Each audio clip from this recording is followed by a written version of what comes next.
మీ business ఏదైనా మీ ఊర్లో promotion చేయాలంటే అది సుమన్ టీవీతోనే సాధ్యం. ఇప్పుడే సంప్రదించండి. Welcome to Suman TV Kothagudem. ప్రస్తుతానికి మనం రాంబారం గరిపేట వెళ్ళే రూట్లో ఉన్నాం. ఇక్కడ విమానాశ్రయం కొరకు స్థల పరిశీలన కోసం కలెక్టర్ జితేష్ వి పాటిల్ గారితో పాటు ఎంపీ గారు కూడా ఇక్కడికి రావడం జరిగింది. వీరితో పాటు ఇతర అధికారులు అట్లనే స్థల పర్యవేక్షణ కోసం ఇంచు వాళ్ళు పర్యవేక్షించి ఈ రూట్లో ఈ రాంబారం సెంటర్ దగ్గర నుంచి గరిపేట వెళ్ళే రూట్లో ఇక్కడ ఖాళీ ప్లేస్ దగ్గర అయితే దీని గురించి ఈ పరిశీలన కోసం ప్రత్యేక బృందం అయితే కేంద్రం నుంచి కూడా వచ్చిందని చెప్పవచ్చు. ప్రస్తుతానికి ఇప్పుడు జితేష్ వి పాటిల్ కలెక్టర్ గారితో పాటు ఎంపీ గారు కూడా ఇక్కడ మాట్లాడుతున్నారు. దీనికి సంబంధించిన పూర్తి వివరాలు తెలుసుకుందాం.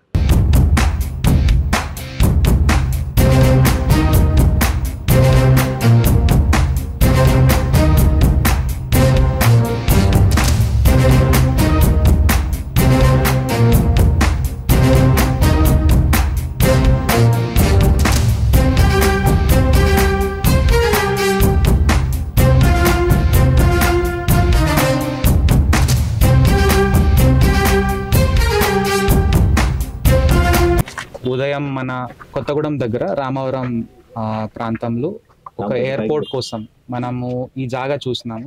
కొత్తగూడెం పట్టణానికి ఎయిర్పోర్ట్ రావాలని చాలా సంవత్సరాల నుంచి కోరిక ఉంది. ఖచ్చితంగా మన జనాలు ఎయిర్పోర్ట్ కోరుకుంటున్నారు అండ్ అన్ని రకాలుగా మనకి సపోర్ట్ ఉంది. మన ప్రభుత్వం తరఫున ఇంకా కేంద్ర ప్రభుత్వం తరఫున కూడా ఈ బృందం ఇక్కడ వచ్చేసింది ఎయిర్పోర్ట్ అథారిటీది. సో ఇప్పుడు ఈ దశలో ఏం చూస్తున్నారంటే ఈ జాగా ఈ స్థలం మనం ఏదైతే చూపిస్తున్నామో దాంట్లో గుట్టలు ఉన్నాయా, రాళ్ళు రప్పలు ఉన్నాయా, అది ఒక ప్రీ ఫిజిబిలిటీ అంటారు దానికి. అంటే ముందు ఒక ప్రైమా ఫేసీగా ఫస్ట్ నజర్లో చూస్తే ఇది సాధ్యం అవుతుందా అది చూడడానికి టీం మనకి వచ్చింది. సో ఈరోజు చూసుకొని మోస్ట్లీ ఈరోజే వాళ్ళు వెళ్ళిపోతారు. తర్వాత ఇంకొక బృందం వచ్చేసి ఒక నెల లేదా ఒక 2 వారాలు మొత్తం టెస్ట్లు చేసుకుంటూ దెన్ తర్వాత మనకి చెప్తారు. సో ఈ టీంలో దాదాపుగా 6 ఉన్నారు. సో ఒక టీం అయితే మన రాష్ట్ర స్థాయి నుంచి అధికారులు మన దగ్గర ఉన్నారు. ఏవియేషన్ డిపార్ట్మెంట్ రాష్ట్ర స్థాయిలో ఉంటుంది అండ్ ఎయిర్పోర్ట్ అథారిటీ కేంద్రం నుంచి మనకి 6 అధికారులు ఇక్కడ వచ్చారు. సో మన జిల్లా తరపున రెవెన్యూ, ఫారెస్ట్, తర్వాత కరెంట్ డిపార్ట్మెంట్, ఇరిగేషన్, మైనింగ్, ఈ విధంగా సర్వే డిపార్ట్మెంట్ అందరి అధికారులు ఇక్కడ ఉన్నారు. వాళ్ళకి అవసరం ఉన్న అన్ని వివరాలు చెప్తూ ఎయిర్పోర్ట్ వచ్చేస్తే ఏమేం లాభాలు వస్తాయి మన జిల్లాకి అది కూడా చెప్పుకుంటూ వాళ్ళకి పంపించే మన ఉద్దేశం. ఎందుకంటే భద్రాచలం మన మంచి దేవాలయం ఉంది, సింగరేణి ఉంది, పెద్ద పెద్ద కంపెనీలు మన దగ్గర ఉన్నాయి. ఇంకా మన దగ్గర పట్టణాలు కూడా ఉన్నాయి, 2 పట్టణాలు అండ్ ఖచ్చితంగా ఖమ్మం నుంచి కూడా మనకి పాపులేషన్ ఇది వాడే విధంగా మంచి సౌకర్యం అందరికీ వస్తుంది అని వాళ్ళకి కూడా పాజిటివ్గానే మేము అంతా చెప్తాము అండ్ హోప్ఫుల్లీ మనకి ఎయిర్పోర్ట్ వచ్చేస్తుంది. సో మన దగ్గర ఇది 950 ఎకరాలు మొత్తం మేము డిమార్కెట్ చేసాము. సో దాంట్లో ఎయిర్ స్ట్రిప్ మొత్తం పడుతుంది అండ్ ఎయిర్పోర్ట్కి అవసరం ఉన్న వసతులు దాంట్లో సెటప్ చేయడానికి సాధ్యమవుతుంది. అంత ప్రైవేట్ ల్యాండ్ ఉందా సార్ అందులో, ఫారెస్ట్ కానీ గవర్నమెంట్ కానీ? సో దీంట్లో దాదాపుగా మనం చూస్తే ఒక 20 to 30% పట్టా ల్యాండ్స్ ఉంటాయి.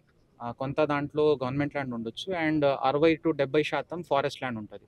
సో ఫారెస్ట్ ల్యాండ్ కోసం మనం వేరే సిఏ ల్యాండ్ అంటారు ప్రాజెక్ట్స్ కోసం, అట్లాంటివి ఏర్పాటు చేసే ప్రయత్నం మనం చేస్తాం.